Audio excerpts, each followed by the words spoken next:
All right, we're gonna try this again with this movie clip on the Mitch Drive movie reviews. I appreciate you all bearing with me.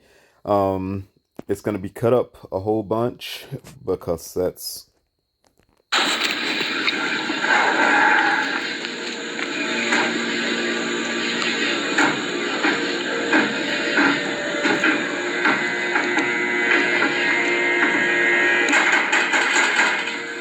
the only way that I think I can do it. It's gonna be a little bit at a time.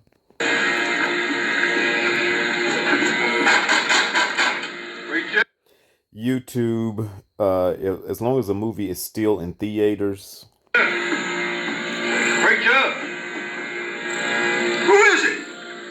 it won't let you post a clip of it without blocking it. It'll give you what's called a copyright strike.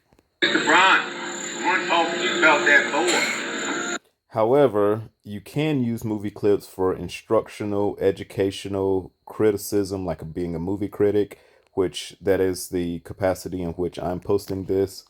We're reviewing the Till movie with our community, and we are giving our critiques of it. And so that's what's going on here. We're reviewing the scene. This is the actual kidnapping scene where they come for Emmett. And as you see, I'm going to back it up a little bit. And this was a major point. You see the shotgun on the wall there mounted. So Preacher was aimed. This is Uncle Moses. He was, he was aimed. He was armed. But I don't have to explain this to my audience why. I think they're okay. I'm going to play a little bit more, then we'll get into why. Who is it? Mr. Brian, I want to talk to you about that boy. Sir? I want that boy who did the talking down in money. Talking, sir? What talking? Open up this door, preacher. Okay, so it's important here to realize. Well, let's go back to the shotgun for a minute. It's a lot. Like I'm gonna say, my audience. I'm not gonna have to explain why a gun in this situation is just a false sense of security, or even why certain people didn't take up arms and storm the Capitol. That just I can't articulate why it's just futile, but you just know that having a gun in the situation was going to do nothing for Uncle Moses but get the entire family killed. If he had pulled the gun to try to stop these men, he may have been victorious in this immediate situation. Now, maybe he could have took everybody was there. Well, you got a double barrel shotgun, so what is that? 2 shots. Unless the whole family was armed, it probably wasn't. I don't know. It's just people kill me with, trying to say, well, oh, he had a gun, so why, if you were armed, why didn't you do this? That Kanye West nonsense, it was a choice. No, like you had no choice. You want to get everybody killed? Like that's practically what would have happened.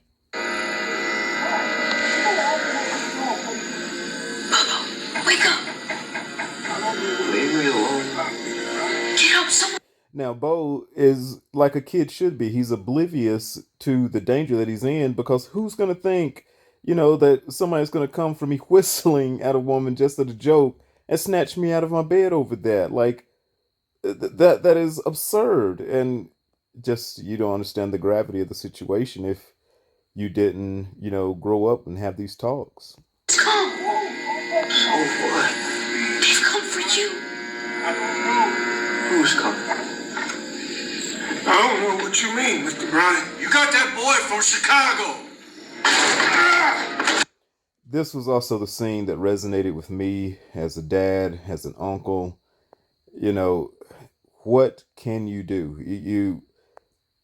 The choice to protect my to give my life for my own children, that's a no-brainer. Like that's not even a choice. Like I'm going to protect my daughters to the end and then some, like that's. But now if which my nephew has come to visit me from Florida, and of course I'm in North Carolina, but if it was a choice between, oh, do I protect my nephew or my entire immediate family, That's an impossible choice. And um, they did a very good job with illustrating the gravity of the situation.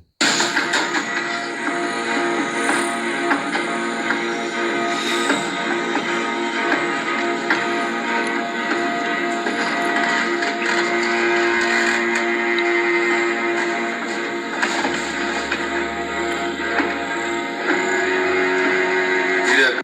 And I'm sorry to keep breaking it up like this, but I think I can only play like 15 or 20 seconds at a time without the YouTube AI saying that, I'm not using it under fair use policy. So that's why I keep inserting my critiques in it. But we are actually going over the movie, so I don't know why they should interrupt it. Big mouth nigga. Who are you? Get your clothes on. Mr. Bryan, you ain't got to do this. You just a young boy. Better shut them eyes. Oh, Shimmy. So now you see what's happening here. It, Uncle Moses, like he's trying to reason with him.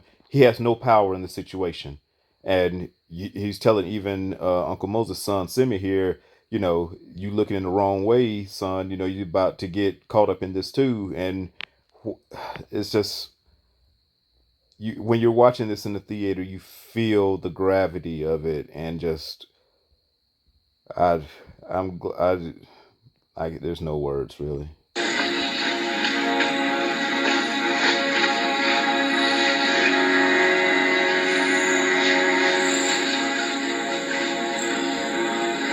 And it's just the little touches like this with Bo putting on the socks that help illustrate, like he the boy that he was, and like he doesn't understand what's about to happen. Like he this Don't need no goddamn socks, boy. I don't wear shoes without socks. We're just gonna teach him a lesson. Stay right here, Shimmy. Please move. now I think that maybe Uncle Moses at this point was hoping, at least, I don't know if he thought it, but maybe he was hoping that they were just going to beat him up a little bit, or I don't know. Don't take a move. I don't want to make this done something wrong. Work, you do money. Work out. We need no money. Please. The boy ain't got good sense. He's gonna learn. But Mr. Bryan. Now, this is the reality of the situation. If Uncle Moses had tried to use any kind of force in this situation, this was going to be the outcome. You sing to my brother.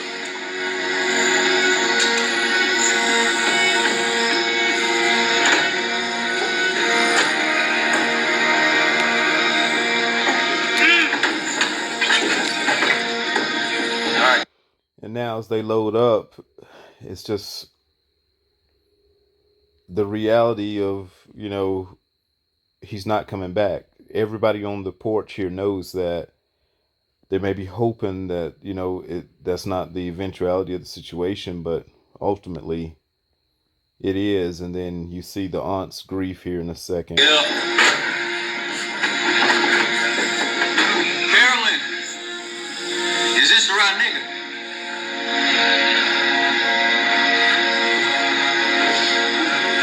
That's one.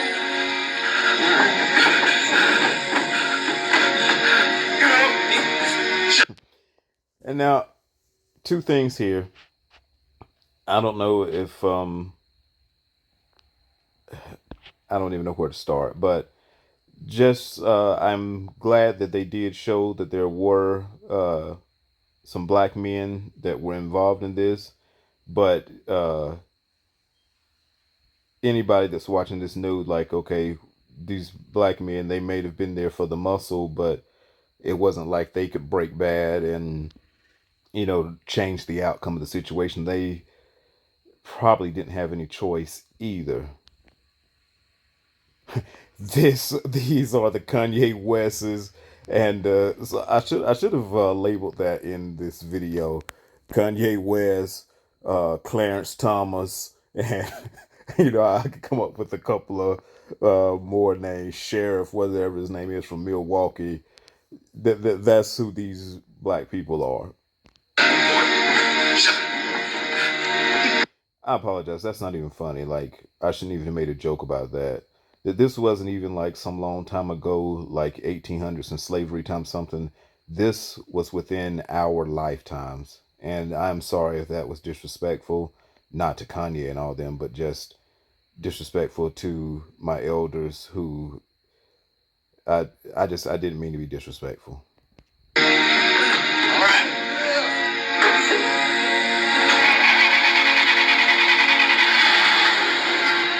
And so yeah, as a matter of fact, like, that is also something I want to point out. Like, people, when they bring up, um, you can't talk about race, or you can't talk about this in school, or don't teach that. Considering the fact that this woman is still alive, the woman that pointed him out for the whistling, she is still alive and well in North Carolina, and there has never been so much as organized protests for people to walk by her house and whistle at her. Nothing at all ever happened to her. No black person, no person of color, no person, period, has sought any vengeance against her. That should show the forgiveness, that should attest to the forgiveness and the long suffering, and just the goodness of people of color. Like, we're not interested in revenge. We just want to be left alone to live our lives and not have to put up with this nonsense. And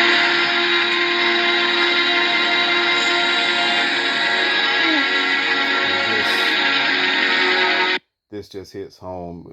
Just, oh my God, it's nothing that she can do, and she understands what's about to happen to Emmett. And this is her sister's son. And uh, but this is by far the heaviest scene. Well, for me it was. I imagine the body reveal was heavier, but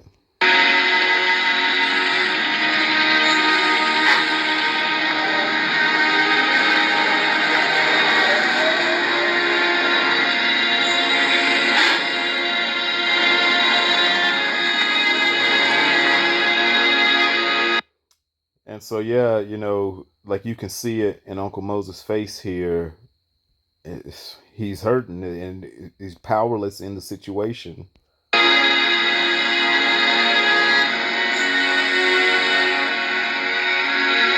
But again, what could he do? And anybody that takes fault with the way this went down, I would like for you to explain to me what you would have done to keep from the whole town getting slaughtered, because that's what would have happened if he had tried to use force to protect Emmett.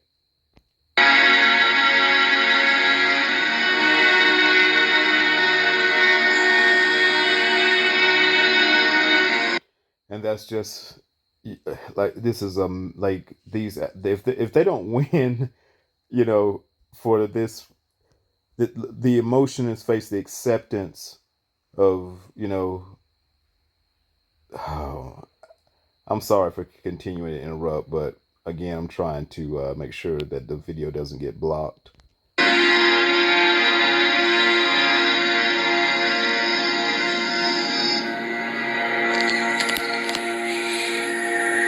And this last few seconds here, this is as close. So this is probably when he's actually being murdered, but they do not show any violence against black people on screen in the entire movie. And I really appreciate that. This scene was the closest thing to an assault, or when the actual kidnapping is the worst that it got on screen.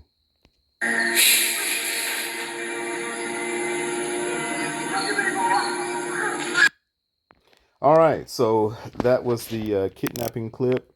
Had a special request for it, and I had already posted it 2 or 3 times. That's why you see the editing already the captions already in the video.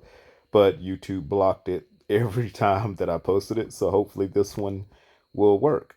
This is Mitch Drive Movie Reviews. If you like and appreciate these, like and subscribe to my channel. Thank you.